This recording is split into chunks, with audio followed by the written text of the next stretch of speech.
And hope you're having a good day. This is going to be another beetle pinning session. It shouldn't take too long as large beetles are almost the top of the list for easiest to pin. Pretty simple. I probably won't pull his wings out. I didn't hydrate him quite long enough for that, and I have a frame set up in an environment where he won't have enough room for his wings. But under this elytra, there's going to be, a 4.5 inch wing on either side. So they do have huge wings, kind of buried under here. But to introduce the species before I start getting pinning, this is Megasoma elephas. This is the neotropical elephant beetle. They're a coconut beetle. They live Costa Rica, Honduras, down to the northern parts of South America. They are tropical rainforest insects. They'll spend about 29 months, maybe 2 years, a little over 2 years, maybe less than 30, probably on average, as a grub, which in case will get huge. The grub is always bigger than the adult as far as mass goes. And then after that, it'll pupate for a few months, and then an adult will emerge, and the adults never grow. They're stuck in the size that they pupate from. So they'll come out kind of soft and colorless, and then that elytra will harden, and then they're stuck. They don't molt like spiders and other invertebrates.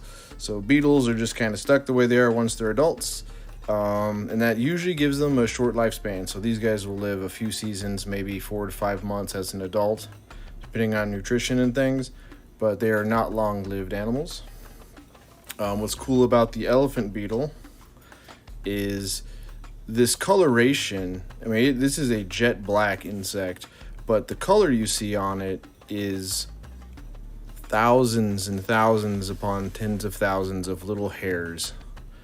And so this orange, yellow, kind of auburn, kind of burnt ochre color here, this iridescence is actually bunches of little hairs.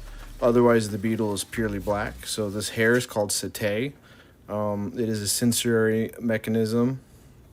On the underside, you can maybe see it a little bit better as hair because there's not so much of it. You can see the strands. You can see some longer ones. But it's very velvet feeling. Like it's super smooth, and you can feel them kind of bristling and moving around when you push on them.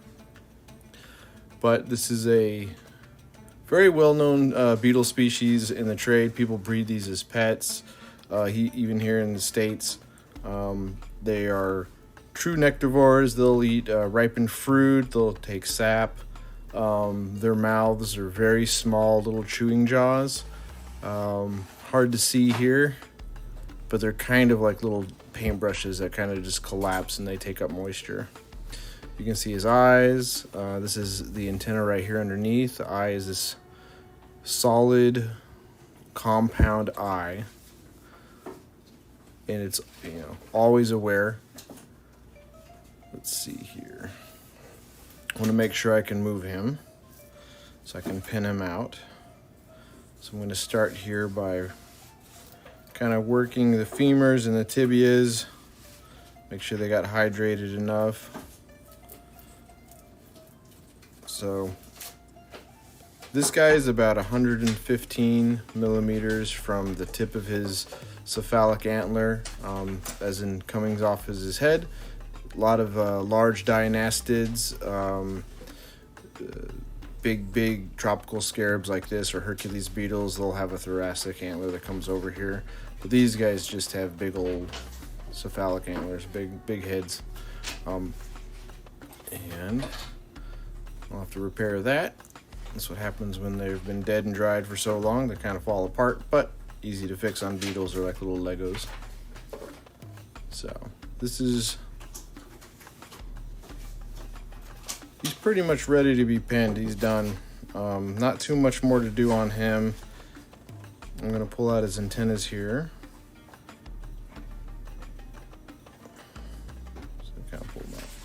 Now, these are true scarabs. That's kind of a designation based on body shape.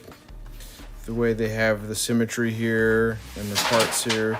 These beetles are in the subfamily Dionastinae, but they are in the group Scarabidae, the overall family of scarabs. So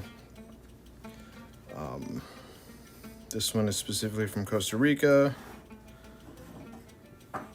And if I did want to pull his wings out, I would actually just pull this elytra up here. You can kind of see where it separates it. There's like a type of, it's kind of like a rigid shoulder where the wing actually fits underneath here. So you want to get your finger under that and pop it off, but I'm not going to do that. I'm going to leave him closed. And then I'll just get to the pinning part. So anytime I do a big beetle, I try to lock in the thorax and the abdomen in place so he doesn't spin too much. I'll do the same with the head. If I use these horns as a nice pivot spot to pin down the pins. I'm not going to pin the insect, I'm going to pin around the insect, and I'm going to make the needles go down like this to make an A-frame over the features. That way, as the beetle dries again, it wants to collapse, and this prevents them from any shifting. As insects die, they curl up because their muscles are kind of basically the opposite of ours. When we die, we like relax out, then maybe we'll change shape. Mammals will change shape in rigor mortis, but generally when your muscles are relaxed, they're open. Insects, when they relax, they close. So we definitely want to make sure he's open, presentable.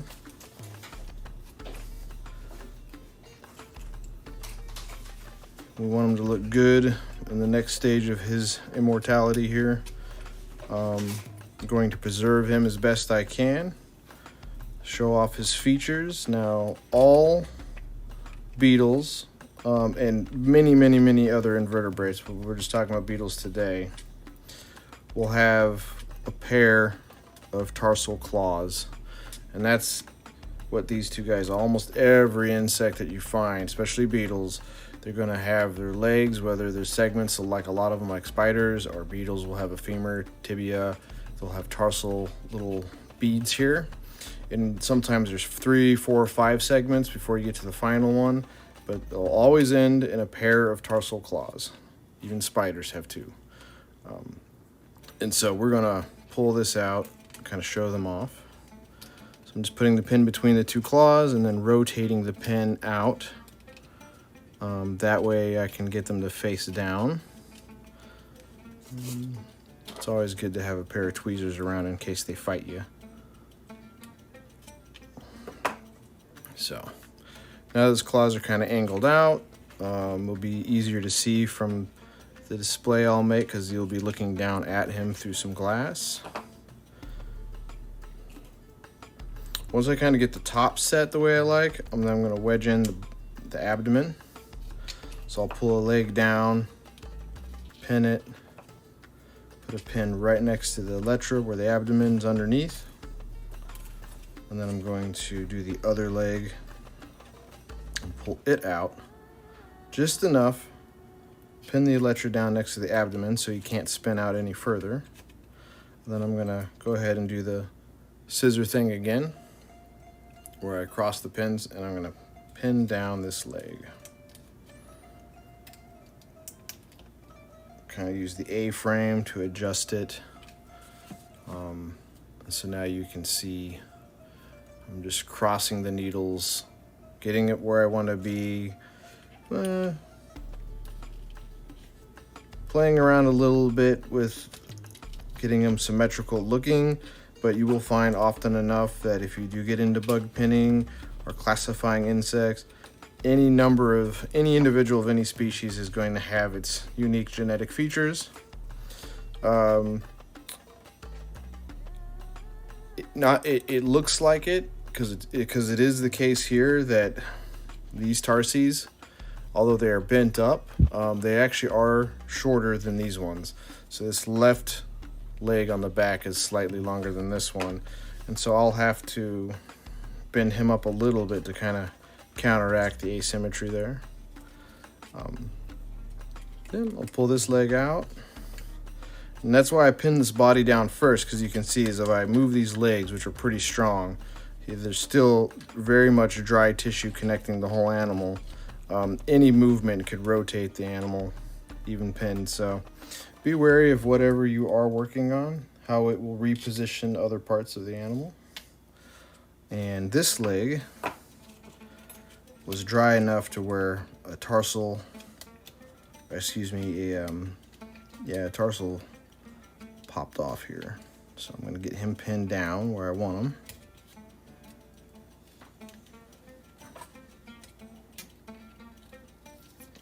Take a look at that. So now I kind of got these legs out at the same angle. I'm